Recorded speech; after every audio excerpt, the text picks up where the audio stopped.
ইরানের বিদ্যুৎ কেন্দ্রগুলো গুড়িয়ে দেওয়া হবে, পাল্টা ইরানও বলেছে গুড়িয়ে দেওয়া হবে। ফলে পুরো মধ্যপ্রাচ্যের জ্বালানি বিদ্যুৎ একটা ভয়ঙ্কর বিপর্যয়ের মধ্যে যখন, ঠিক তখন পাকিস্তান মধ্যস্থতাকারী হিসেবে আবির্ভূত হয়। ইরান যুদ্ধ একটি ভয়াবহ মোড় নিয়েছে যে এখন বিদ্যুৎ কেন্দ্র, ইরানের বিদ্যুৎ কেন্দ্রগুলো গুড়িয়ে দেওয়া হবে, পাল্টা ইরানও বলেছে গুড়িয়ে দেওয়া হবে। ফলে পুরো মধ্যপ্রাচ্যের জ্বালানি বিদ্যুৎ একটা ভয়ঙ্কর বিপর্যয়ের মধ্যে যখন, ঠিক তখন পাকিস্তান মধ্যস্থতাকারী হিসাবে আবির্ভূত হয়, তার সাথে তুরস্ক এবং মিশর। এবং শুধু তাই না, ইরান এবং যুক্তরাষ্ট্রের মধ্যে বৈঠক হবে পাকিস্তানে, সম্ভাব্য তারিখ চলতি সপ্তাহের শেষ দিকে, অর্থাৎ তারিখ পর্যন্ত নির্ধারিত হয়ে গেছে এবং পাকিস্তানে বৈঠক হবে। চিন্তা করতে পারছেন তাহলে পাকিস্তানের কতটা গুরুত্ব বাড়ছে। এটা অবশ্য ভারতের জন্য নিঃসন্দেহে দুঃসংবাদ যে ভারত এত বড় দেশ, কিন্তু এইরকম একটা সংকটের তার কিন্তু কোনো ভূমিকা নেই, বরং ভারত সুযোগের অপেক্ষায় আছে, যেদিকে পাল্লা ভারী হবে সেদিকে ছাতা ধরবে।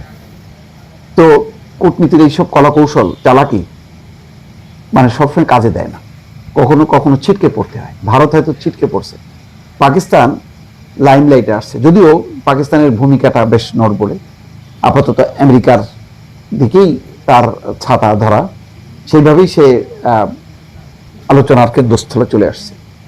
ইরান সংঘাত বন্ধে দৃশ্যমান অগ্রগতি দেখা যাচ্ছে। এই অগ্রগতির পেছনে অনেকটা পথ পাড়ি দেওয়াতে সহায়তা করছে ইরানের প্রতিবেশী এবং মার্কিন প্রেসিডেন্ট ডোনাল্ড ট্রাম্পের ঘনিষ্ঠ ফিল্ড মার্শাল আসিম মুনিরের দেশ পাকিস্তান।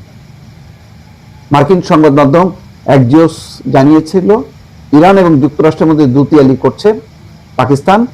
একই সঙ্গে এখন জানা যাচ্ছে শিগগিরই যুক্তরাষ্ট্র এবং ইরানের মধ্যে সরাসরি আলোচনা হবে এবং স্থান হবে পাকিস্তানের রাজধানী ইসলামাবাদ।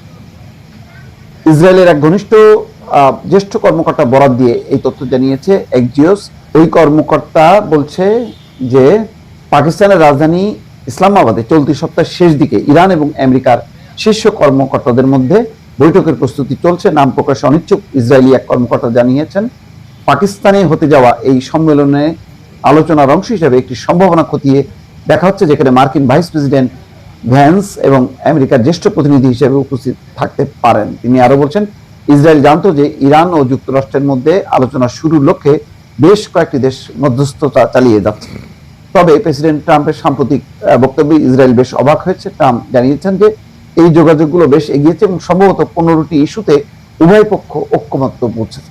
তার মানে এখন যুক্তরাষ্ট্র ইসরায়েলকে কিছুটা অ্যাভয়েড করছে, কারণ অনেকেই বলছেন যে নেতানিয়াহুর পাল্লায় পড়ে ট্রাম্প এই যুদ্ধে জড়িয়েছে, নতুবা আমেরিকার তেমন কোনো স্বার্থ ছিল না এই যুদ্ধে।